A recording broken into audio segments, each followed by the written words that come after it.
Chapter 56. When my alarm buzzes, my head feels stuffed with cotton. My eyes ache. I open crusty eyes, see Hammy's covered cage, turn off the alarm, and fall back to sleep. When I wake again, it's brighter, but my eyes are still sore from crying so much, and my calf muscles ache from running yesterday. I yank the blanket over my head. I'm not going to school today. It's the least I can do for Hammy. Then I remember we have a test in Miss Lovely's class. You can't miss a test, especially in her class. I force myself up and avoid looking at Hammy's cage while I dress. Before leaving, I check my face in the mirror.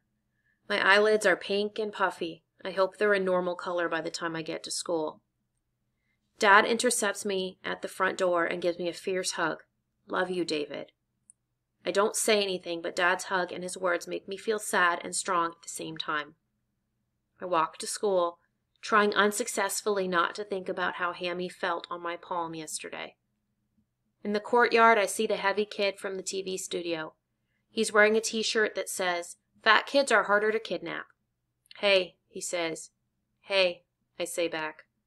"I saw that article about you in the Courier-Times, and I checked out your stuff." I nod. "You're good." "Thanks." "You want to join the news team, right?" "Yeah," I say, realizing that even now, even though it seemed important before, it doesn't now. "You should ask Miss Petrosia again. You're really good." "I thought it's only for 7th and 8th graders." He shrugs. "You should ask." When the bell buzzes, I rush to Miss Lovely's class because I don't want to run into Tommy in the hallway. At my desk, I force myself to look over the chapter review. I hear a throat clearing and Lameberg. What little energy I have drains. Holding my pencil feels like a Herculean effort, so I let it drop to my desk. Sophie bounces in, clutching a brown paper bag. How can she be so happy when Hammy's gone? "This is for you," she whispers, holding up the bag. It almost makes me glad I came to school today. Sophie reaches into the bag and pulls out a cupcake, vanilla with yellow icing. "Thank you," I whisper. Miss Lovely is still at the back of the classroom near the door. Sophie nods. "I'm really sorry about Hammy. He was so—" "Looky! It's Lameberg's birthday!"